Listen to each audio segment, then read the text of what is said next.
Hello everyone. In this video, I'll guide you how to unfreeze a Chromebook quickly and easily. If your Chromebook is stuck and not responding, first, press and hold the power button for about 10 seconds until the device turns off completely. Wait a few seconds, then press the power button again to turn it back on. This simple restart often fixes most freezing issues.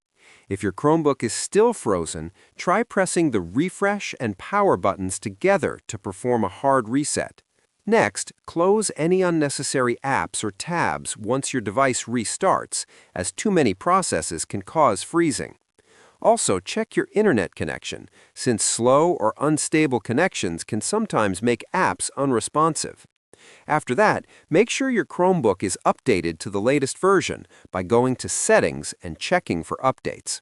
Finally, if the problem keeps happening, consider a power wash reset, and your Chromebook should run smoothly again. Now, subscribe the channel for more videos.